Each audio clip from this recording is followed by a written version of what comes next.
So hello 10th standard के students, कैसे हो यार। उम्मीद करता हूँ आप लोग अच्छे होंगे। तो यार हिस्ट्री और पॉलिटिकल साइंस की जो प्रिपरेशन है ना, वो हमने बहुत ही तगड़े लेवल पे करा दी है। जी हाँ दोस्तों, एक आखिरी वीडियो में आपके लिए लेकर आया हूँ जिसमें हम बात करने वाले हैं जो पॉलिटिकल साइंस होते हैं उसके मोस्ट इंपॉर्टेंट एमसीक्यूज।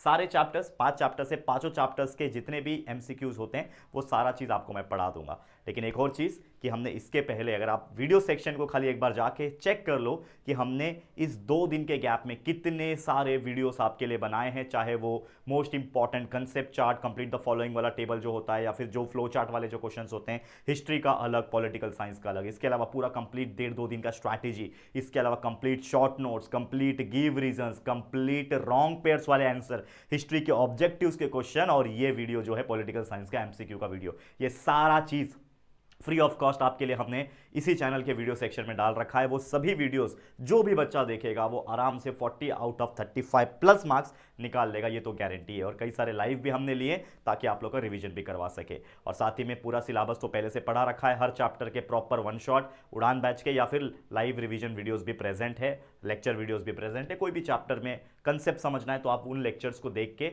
आप कंसेप्ट क्लियर कर सकते हो। ठीक है, तो आज आखिरी वीडियो मेरी तरफ से हिस्ट्री पॉलिटिकल साइंस के लिए, इसको स्वीकार करो। और मैं चाहता हूं कि अपने सभी दोस्तों के साथ शेयर जरूर करना, क्योंकि बहुत सारे बच्चों को पता नहीं चलता है कि हम इतना मेहनत करके वीडियोस बना रहे हैं। तो please please share to everyone. और साथ ही में आप लोग के लिए एक छोटा सा लाइक का टारगेट मैं देना चाहता हूं। बच्चे प्लीज़ लाइक कर देना इस वीडियो को, ओनली 2K लाइक, यानी 2000 लाइक आपको कंप्लीट करना है। और एक छोटा सा रिक्वेस्ट है जो मुझे आपको करना है दोस्तों, आज से ठीक 3 दिन के बाद आप लोग का 10वीं का बोर्ड एग्जाम खत्म हो जाएगा। कई सारे बच्चे आगे निकल जाएंगे, कई सारे बच्चे कुछ और करने लगेंगे। लेकिन मैं चाहता हूं कि यार आप अपने राहुल सर को, इस JR ट्यूटोरियल्स को, हमारी JR फैमिली को भूल मत जाना। और एक रिक्वेस्ट है कि यार कहीं ना कहीं दिल में छोटी सी जगह दे देना यार। बहुत मेहनत किया है आपके लिए, शायद आप रियलाइज़ नहीं कर पाओगे मेरी कीमत, लेकिन फिर भी बहुत किया है। मुझे लगता है कि मैंने आपके लिए बहुत किया है। तो मैं चाहता हूँ कि दोस्तों प्लीज़ दिल में एक छोटी सी जगह दे देना। और आप चाहते हो कि 10th के बाद भी मैं आपको पढ़ाऊँ, तो हमारा एक चैनल है दोस्तों जिसका नाम है JR कॉलेज। बहुत सारे लोगों को इसके बारे में पता है, बहुत सारे लोगों को नहीं भी पता है, लेकिन मैं आप लोगों को बताना चाहता हूँ कि ये जो चैनल है JR कॉलेज, आप यूट्यूब पे जाके सर्च करना, सिर्फ ये नाम डालो यूट्यूब पे जाके ना, सर्च बटन में ये नाम डालो, आपको देखने मिलेगा कि ये एक ऐसा चैनल है जिसमें हम 11वीं और 12वीं दोनों पढ़ाते हैं। वो भी ऑलरेडी पिछले 3 साल से पढ़ाते आ रहे हैं, और लगभग 4 लाख के करीब हम पहुंच चुके हैं। यहाँ पे 4 लाख सिर्फ 11वीं 12वीं के बच्चे हैं। ये जो JR ट्यूटोरियल चैनल है इसमें 6 से लेकर 12 तक के सारे बच्चे हैं, लेकिन ये चैनल JR कॉलेज पे सिर्फ 11वीं 12वीं के हमारे लगभग 4 लाख के आसपास बच्चे हैं। और मैं चाहता हूं कि आप लोग भी उस जर्नी का हिस्सा बनिए, ताकि 10th स्टैंडर्ड का एग्जाम जैसे ही खत्म हो जाएगा, फिर एक हफ्ता 10 दिन एंजॉय करने के बाद अपने 11th स्टैंडर्ड की भी पढ़ाई थोड़ी बहुत आप यहाँ से कर सकते हो। बाकी करियर गाइडेंस हो, कोई भी चीज़ हो, वो मैं आपको पर्सनली 1-to-1 समझा दूंगा, टेंशन बिल्कुल मत लेना। लेकिन अगर आपका श्योर है कि आप आगे जाके साइंस लोगे, कॉमर्स लोगे, आर्ट्स लोगे, तो इस चैनल पे जरूर जाना। तो एक रिक्वेस्ट है आपके राहुल सर की तरफ से, इस चैनल को अभी के अभी सब्सक्राइब कर लेना। ठीक है, तो वीडियो की शुरुआत करते हैं जिसमें सारे एमसीक्यूज करना है हम लोग। और साथ ही में मेरा इंस्टाग्राम पे जुड़ जाओ यार, फॉलो कर लो मुझे, मैं भी फॉलो बैक देने की कोशिश करूंगा। जरूर से जुड़ जाना और मजा करेंगे वहां पे भी। इंस्टाग्राम पे आप मुझे मैसेज कर सकते हो, लॉन्ग टर्म के लिए हम सोशल मीडिया पे कनेक्टेड भी रह सकते हैं। ठीक है, तो लेट्स गेट स्टार्टेड। तो हम चैप्टर वाइज करने वाले हैं। तो पहला ही चैप्टर, अगर आप स्क्रीन के ऊपर देख पा रहे होंगे, चैप्टर नंबर 1 का ये जो पूछा हुआ है एमसीक्यू, क्या पूछा है कि Maharashtra dash seats are reserved for women in local self governing institution, यानी कि महाराष्ट्र में कितनी सीट्स रिजर्व होती है फीमेल्स के लिए, यानी विमेन के लिए। ये क्वेश्चन पूछा है, एक बहुत ही अच्छा क्वेश्चन है ये, और ये पता भी होना चाहिए आप लोगों को। तो मैं आपको बता दूं कि पूरा आधा सीट, मतलब 100 सीट है, 100 में से सीधा आधा यानी 50% ऑफ सीट जो होता है वो सीधा फीमेल्स के लिए, यानी 50% मेन, 50% विमेन। तो ये महाराष्ट्र की लोकल सेल्फ गवर्निंग इंस्टीट्यूट जो होती है ना, ठीक है, इसमें 50% सीट रिजर्व होता है फीमेल्स के लिए। याद रखना, बहुत जरूरी क्वेश्चन है, इंपॉर्टेंट क्वेश्चन है। नेक्स्ट क्वेश्चन पूछा है, which of the following laws created a favourable environment for women to secure freedom and self development, यानी कौन सा ऐसा लॉ था जिसके वजह से फीमेल्स को बहुत ज़्यादा आगे बढ़ने में हेल्प मिली और उनको एक ऐसा इन्वायरमेंट मिला जिनको वो फ्रीडम फील करा सके। नहीं तो पहले के ज़माने में क्या होता था कि फीमेल जो थी वो इनसिक्योर थी, उनको बोला जाता था तू घर पे बैठ, चूल्हा बर्तन कर, बच्चे पैदा कर, इसके अलावा तू कुछ बाहर नहीं निकलेगी, तेरे को बाहर का कुछ पता भी नहीं होना चाहिए।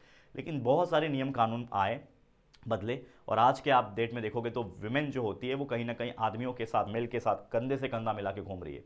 ठीक है ना, तो ये कौन सा ऐसा लॉ आया, तो वो लॉ आया डाउरी प्रोहिबिशन एक्ट। एक ऐसा एक्ट जिन्होंने बहुत सारी फीमेल्स की किस्मत बदली। बहुत सारे जो डाउरी को लेके, दहेज को लेके काफ़ी ज़्यादा टॉर्चर सहन करना पड़ता था उनको, तो ये चीज़ बंद हो गया। तो डाउरी प्रोहिबिशन एक्ट बहुत अच्छा वीमेन के लिए एक्ट आया, तो इसको आप याद रख सकते हो। नेक्स्ट अगर मैं बात करूं, तीसरा क्वेश्चन है कि the essence of democracy is dash, एक one of the important question इस चैप्टर का। तो एसेंस ऑफ डेमोक्रेसी क्या है, तो याद रखना डिसेंट्रलाइजेशन ऑफ पावर, पावर को डिसेंट्रलाइज करने का जो कंसेप्ट है ये बहुत इंपॉर्टेंट है हमारे डेमोक्रेसी में, तो इसको आप अच्छी तरीके से याद कर लो। चौथा क्वेश्चन है dash ensures the transparency and accountability of government, यानी कौन सा ऐसा लॉ है इन चारों में से जो गवर्नमेंट का ट्रांसपेरेंसी, यानी जो गवर्नमेंट जो भी काम कर रही है, जो भी लॉ रेगुलेशन रूल्स बना रही है, कितने पैसे खर्च हो रहे हैं, क्या हो रहे हैं, इसका कहीं ना कहीं थोड़ा बहुत हिसाब किताब और अकाउंटेबिलिटी जो गवर्नमेंट का वो हमें मिल जाता है, नॉर्मल पब्लिक को मिल जाता है। वो कौन सा लॉ है, वो है दोस्तों राइट टू इंफॉर्मेशन एक्ट, यानी एक ऐसा कानून, एक ऐसा एक्ट जिसके वजह से गवर्नमेंट को बहुत सारी चीजें पब्लिक डोमेन में बतानी पड़ जाती है। तो ये था आपके चैप्टर नंबर 1 का 4 मोस्ट इंपॉर्टेंट एमसीक्यूज। ठीक है, आगे बढ़ जाते हैं जो कि आ जाएगा चैप्टर नंबर 2, एक बहुत ही इंपॉर्टेंट क्वेश्चन। अब चैप्टर नंबर 2 में आप देखोगे the election commissioner is appointed by dash, election commissioner पता है ना आपको, पता है चीफ मतलब जनरल तौर पे क्या होते हैं, इलेक्शन कमीशन होते हैं, उसके अंदर इलेक्शन कमिश्नर होता है, चीफ इलेक्शन कमिश्नर, दो हर चीज का निर्णय वो लेता है, लेकिन उसको बनाता कौन है, अपॉइंट कौन करता है, तो याद रखना उसको हमारे भारत देश के प्रेसिडेंट जो है वो बनाते हैं, याद रखना। फिर next dash was appointed as the first chief election commissioner, हमारे भारत देश के इंडिपेंडेंट इंडिया के पहले चीफ इलेक्शन कमिश्नर कौन थे, वो थे दोस्तों याद रखना सुकुमार सेन, ये नाम ये भूलना मत, पहले चीफ इलेक्शन कमिश्नर जो थे हमारे इंडिपेंडेंट इंडिया के वो थे सुकुमार सेन। तीसरा क्वेश्चन है कि the constituency are created by dash committee of the election commission, यानी इलेक्शन कमीशन की ऐसी कौन सी कमिटी है जो कॉन्स्टिट्यूएंसी को क्रिएट करती है, तो वो है दोस्तों डेलिमिनेशन, याद रखना। ठीक है, डेलिमिटेशन या फिर डिलिमिटेशन भी बोलते हैं इसको, तो डिलिमिटेशन कमेटी जो है इलेक्शन कमीशन की वो कॉन्स्टिट्यूएंसी को क्रिएट करती है कि कौन सा कॉन्स्टिट्यूएंसी रहेगा, उसमें क्या हो सकता है। नेक्स्ट है dash was the first voter, याद रखना पहले वोटर का नाम, हमारे भारत में सबसे पहला किसी इंसान ने अगर वोट डाला, क्योंकि 1947 में आज़ादी मिल गई लेकिन इलेक्शन हमारे 1950 के बाद हुए, पता है ना, तो इलेक्शंस जब हुए तो पहली बार जब किसी ने वोट डाला होगा तो वो पहले इंसान का नाम था श्याम शरण नेगी, ये नाम याद रख लेना, श्याम शरण नेगी। ठीक है, पहले वोटर थे इंडिया के। नेक्स्ट बात करें चैप्टर नंबर 3, यहां से शुरू होता है। चैप्टर नंबर 3 का एमसीक्यू क्या है कि when people come together and participate in electoral process to acquire political power such organisation are called dash, बहुत सिंपल है कि कुछ ऐसे लोग जो इलेक्शन लड़ते हैं और पावर में आने की कोशिश करते हैं, तो वो कौन लोग होते हैं, पॉलिटिशियंस होते हैं, तो इसका आंसर हो जाएगा पॉलिटिकल पार्टीज। ठीक है ना, क्या हो जाएगा, पॉलिटिकल पार्टीज। दूसरा क्वेश्चन है कि national conference is a party in dash state, national conference करके एक पार्टी है, शायद आप लोगों ने नाम नहीं सुना होगा, अगर आपने चैप्टर पढ़ा है, हमारे लेक्चर्स देखे हैं ना पूरे रिकॉर्डेड चैप्टर्स के पढ़ाने वाले लेक्चर्स, तो आपको पता होगा, लेकिन जिनको नहीं पता तो याद से मैं बता देता हूं कि नेशनल कॉन्फ्रेंस एक बहुत ही फेमस जम्मू एंड कश्मीर में एक पॉलिटिकल पार्टी है, तो इसका आंसर हो जाएगा जम्मू एंड कश्मीर। ठीक है, ईजी है, याद रहेगा। ओके, आगे बढ़ जाते हैं। नेक्स्ट एक और क्वेश्चन है इसी के अंदर कि जस्टिस पार्टी ए नॉन ब्राह्मण movement was transform into dash political party, एक पार्टी था जस्टिस पार्टी जो कि एक नॉन ब्राह्मण मूवमेंट आंदोलन हुआ था, वहां पे ये ट्रांसफॉर्म हुआ कौन सी पॉलिटिकल पार्टी में, तो याद रखना उस पॉलिटिकल पार्टी का नाम है, जस्टिस पार्टी से जो कन्वर्ट हुआ या फिर ट्रांसफॉर्म हुआ उसका नाम है द्रविड़ मुनेत्र कजगम, जिसका शॉर्टकट है या फिर आप बोलो एब्रीविएशन हम बोलते हैं ना, तो डीएमके, दैट इज द्रविड़ मुनेत्र कजगम। ठीक है ना, डीएमके पार्टी बहुत फेमस है, अगर आप जाओगे साउथ साइड तो काफी फेमस पार्टी है। ठीक है, नेक्स्ट है to achieve power is the main objective of dash, यानी पावर को हासिल करना ये किसका मेन ऑब्जेक्टिव है, सोशल ऑर्गेनाइजेशन का है कि पॉलिटिकल पार्टी का है कि कल्चरल का है कि स्टूडेंट का है। भाई सबको पता है कि भाई कोई भी इंसान अगर पॉलिटिक्स में आता है तो उसको पावर मिलता है, करेक्ट है, तो ऑब्वियसली इसका आंसर भी हो जाएगा पॉलिटिकल पार्टी, यानी जो पॉलिटिकल पार्टीज होते हैं उनको ही पावर को अचीव करना ये उनका मेन ऑब्जेक्टिव रहता है। ठीक है, नेक्स्ट पे क्वेश्चन पे चलते हैं जो कि है चैप्टर नंबर 4 से, जो कि है dash is the main demand of farmer movement, यानी किसान आंदोलन का सबसे पहला डिमांड क्या था या फिर सबसे मेन डिमांड क्या था।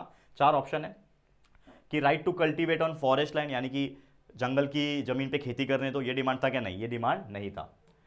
To get the right price of agriculture product, protection of consumer, बिल्कुल नहीं था, लेना देना ही नहीं है। डैम बनाना फार्मर का इतना लेना देना नहीं है, तो हमारा आंसर हो जाएगा कि किसको, फार्मर को, यानी किसान आंदोलन का मेन डिमांड था कि जो भी उनका क्रॉप रहेगा, एग्रीकल्चरल प्रोडक्ट रहेगा, उसको सही दाम मिले, to get the right price for the agricultural product. दूसरा क्वेश्चन है to increase the agricultural production and become self sufficient with regard to food grains dash was initiated, यानी एग्रीकल्चर प्रोडक्शन को improve करने के लिए, सेल्फ सफिशिएंट किसान को बनाने के लिए, फूड ग्रेन्स को बढ़ाने के लिए क्या आया, एक ऐसा रिवॉल्यूशन है, पानी तो आएगा नहीं, इंडस्ट्रियल तो आएगा नहीं, व्हाइट रिवॉल्यूशन दूध का रिवॉल्यूशन था, लेकिन ये हमारा आंसर है ग्रीन रिवॉल्यूशन, एक ऐसा रिवॉल्यूशन हुआ जिसमें खेती बाड़ी बहुत तेजी से ग्रो हुआ और इसीलिए हमारा भारत देश जो एक टाइम पे अनाज की कमी हो गई थी, पता है ना, एक बार 2-3 बार ये आ चुका है, फमाइन आ चुका है, यानी भूखमरी जिसको हम लोग बोलते हैं, अनाज की कमी हो जाना। हमारे भारत देश में हो चुका है ऐसा, लेकिन एक समय आया जब ग्रीन रिवॉल्यूशन, हरित क्रांति हमारे देश में आया, तो हर लोग के घर में अनाज आने लगे, ठीक है ना। कुछ लोग खरीदने लगे, कुछ लोग पैदा करने लगे,